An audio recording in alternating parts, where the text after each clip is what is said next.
নমস্কার বন্ধুরা, এই দেখুন না, বৃষ্টি হয়েছে বলে বিকালবেলা ছাদে এসে দেখি বিশাল বৃষ্টি।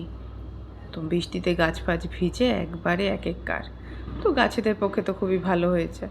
গাছে এত পরিমাণে জবা গাছগুলোতে কুঁড়ি এসেছে যে কি বলবো। এই আমাদের অলকানন্দা গাছেও কুঁড়ি চলে এসেছে। আমাদের কুল গাছে অনেক ফুলও এসেছে আর অনেক ফলও ধরেছে, ছোট বড় করে। কিছু ফল আগে ধরেছে, কিছু ফল পরে ধরেছে।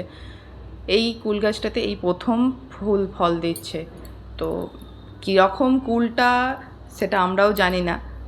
তো দেখতে হলে আপনারা পাশে থাকবেন, পরে ভিডিওতে আপডেট দেবো। আর এই হচ্ছে আমাদের গন্ধরাজ ফুলের গাছ, ভীষণ মিষ্টি সুগন্ধ। এই গাছটা প্রথম বছরই ফুল দিচ্ছে।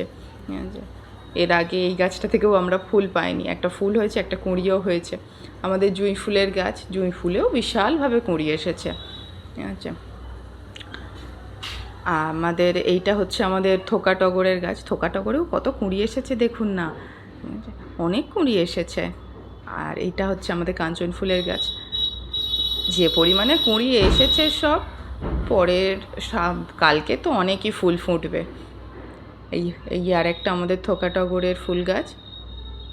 আচ্ছা, আর ওয়েদারটা দেখুন না, ঝড়ো হাওয়া চালাচ্ছে, এত ওয়েদারটা ভালো।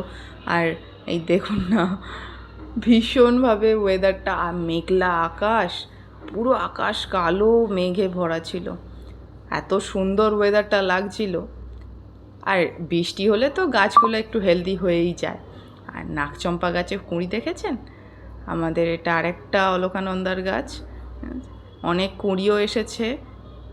তার মধ্যে দুটো তো মনে হয় কালকেই ফুটে যাবে। আজকের জন্য ভিডিও এখানে, দেখা হচ্ছে পরের ভিডিওতে।